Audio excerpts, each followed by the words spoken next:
أعوذ بالله من الشيطان الرجيم. بسم الله الرحمن الرحيم. ولقد آتينا موسى 9 آيات بينات فاسأل بني إسرائيل إذ جاءهم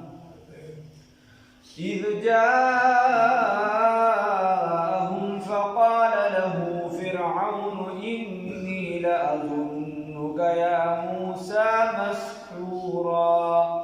صدقت يا رب العالمين.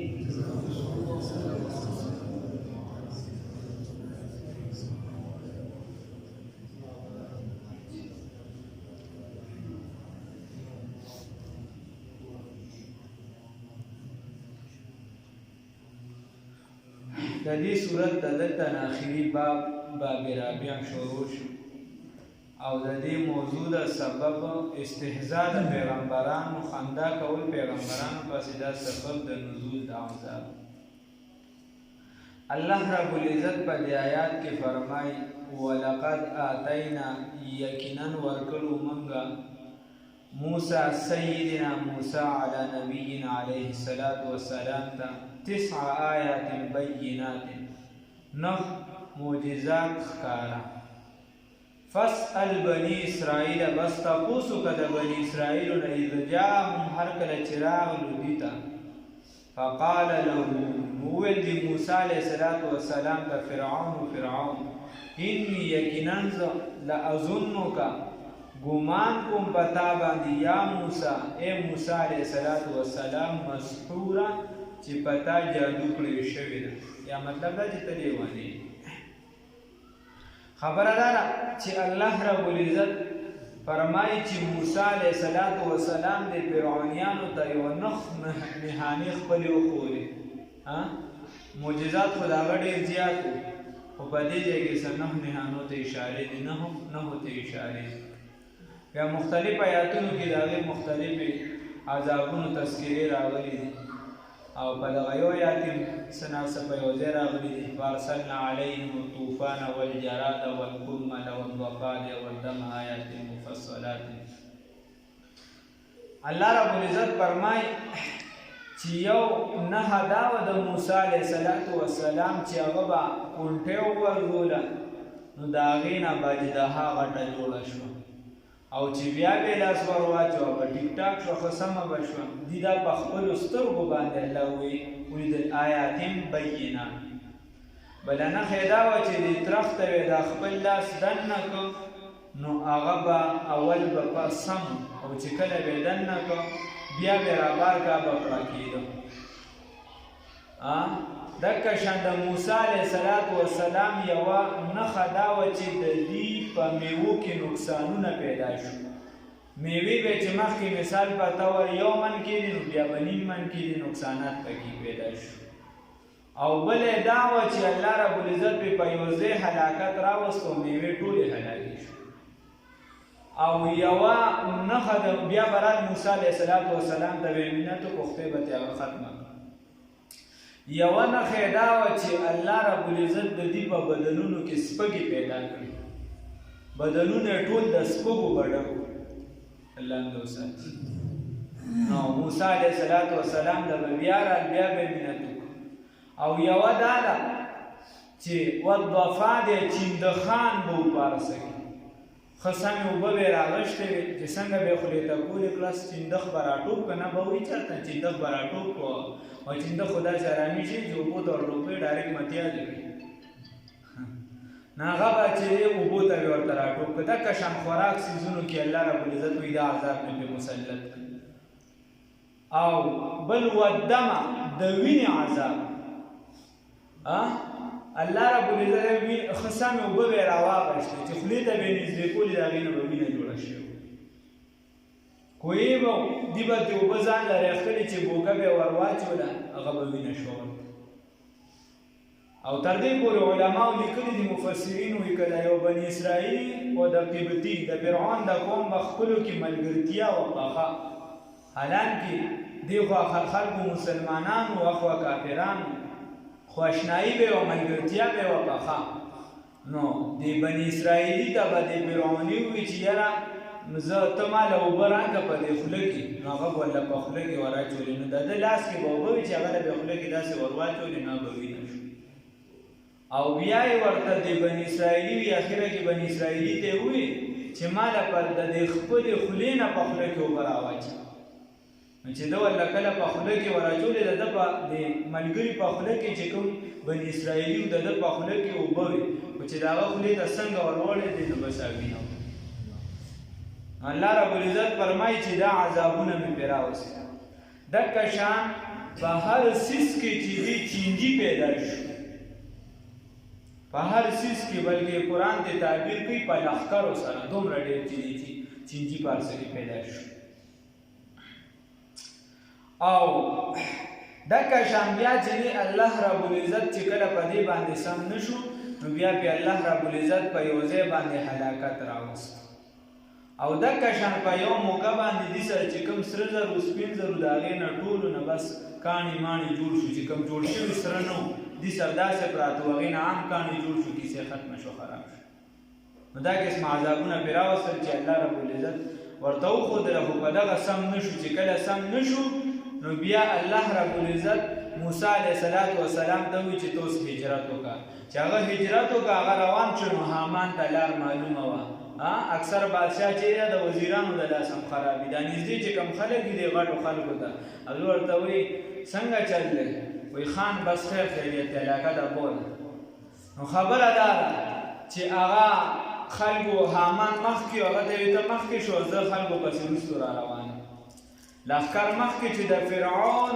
د موسی علیه السلام اخري کس وخته د دریاب نه او د فرعون لومبنی کس چې دی هغه سر ته ورسېد او اخري کس چې دی په سمندر باندې راکوز شو نو الله رب العزت دریاب ته حکم وکړ چې روان شو دریاب پې روان شو او د ترمذي شریف حدیث دی جبرائیل امین فرمایي وایي چې کله به دغه وی دا سی ورته فرعون به وی چې آمنتو برب هارون و موسی ما ایمان راوړی دی په رب د هارون او د موسی نو دا جبرائیل امین ولا په خوله کې زر چې دی خاټې ور واچولې د بول یو څاڅکي به الله ورته تکړه شي زر به ولا خاټې ور واچولې وایي دا ولې د دې ولې چې هلاک شي اوس ته راوړې الآن اوس ایمان راوړې نو الله رب العزت د هغې تذکره الله وایي چې د ښکاره معجزات راغلي ولقد او دا ځکه دی چې په آخره کې تذکره بیا کوي چې په مکه معظمه او په مدینه منوره کې په دې کې په مکه معظمه کې مشرکان زیات بیا په مدینه منوره کې دغه نوره خو د مشرکانو او د دې خلکو نه پس چې په عربو خطه باندې زیات نو یهود زیات د یهودو اکثریت او د دې په باره کې نبی کریم صلی الله علیه وسلم فرمایي فقاتلونهم دې به تاسو په آخره زمانه کې جنګېږي مولانا سربراز صفدر رحمه الله لیکلي دي هغه ټیم چې په اسرائیلو کې تقریبا پته نه لګي 16 کا تعداد یې لیکلي چې دا موږ تاسو کو مولانا عبدالقادر خان رحمه الله چې دا به څنګه خبرې دي به موږ سره چې رسول الله صلی الله علیه وسلم فرمایي دا به تاسو جنګېږي او تورات شریف کې دي ما سربراز پروت دی وایي په آخره زمانه کې بچی تاسو زرا غونډوم د بیت المقدس د قیامت په صحنو کې د آیات کې په مخیره کې راشي دینه بعضو مفسرین استدلال کړی په دې باندې چې اخري نښې د قیامت به دی چې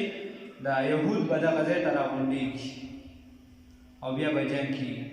او مولانا ابوالحسن ندوي رحمه الله چې کله د عربو د اسرائیلو لومبني جنګونه هغه لیکل کړو مولانا سید ابوالحسن علي ندوي رحمه الله هغه جنګ به چې دی عرب به بېلي او اسرائیل به ګټي چې ورته چې صاحب دی خوا چې دی نو جهاد والا دی هغه ټیم خو ډېر جذبه کړو دا اوس خو بلکل کیسه روانه ده خو هغه لږه ګزاره کوله دا دي هغه ورته وی خبره د حقیقت ته او د صورت ته وایي هغه حقیقت د اسرائیلو تیاری کړې جنګي آلات دي ورسره دي خو اگر چې تهجد ګزار دي نیکان خلک دي پکې خو به یې په حالاتو مقابله کې هیڅ تیاری نشته تیاری نه دی کړې او د قرآن دی حکم سرپسې کې واعدوا لهم ما استطعتم من قوة ومن رباط الخيل الله رب العزت فرمایي چې د خپل وس مطابق تیاری وکړه اوس کته د پیغمبر زمانه سره لګیا نو د پیغمبر په زمانه کې د رسول الله صلی الله علیه وسلم معجزه وه بیا صحابو د خپل وس مطابق چې دی باقاعده د جنگ تیاری کړی او دا مسلمانان دي چې اوس د بل لاس ته ناست دي. نو الله دې معافي کړي. مولانا ابوالحسن دي نجوی رحمه الله فرمایي ولقد آتینا یقینا ورکړو منګه موسی سیدنا موسی علی نبینا علیہ الصلوۃ والسلام ته 9 آیات بینات نشانی ښکارا واضحه فاسأل تپس تپوسو کا بنی اسرائیل د بنی اسرائیلونا اذ جاءهم هر کله چې راغلو دیو ته فقال له نوویل دی موسی علیہ السلام ته فرعون انی یقینا زه لاظنک ګمان کوم پتا باندې یا موسی اے موسی علیہ السلام مسحورا د جادو کړی شوی چې پتا باندې جادو کړی شوی دا. قال موسی علیہ السلام لقد علمت یقینا تا علم دی ته پوهیږي ما انزل چې ندی نازل شوی هؤلاء دغه معجزات دا څومره چې معجزې را نازل شوې ته پرې پوهیږي دومره خدا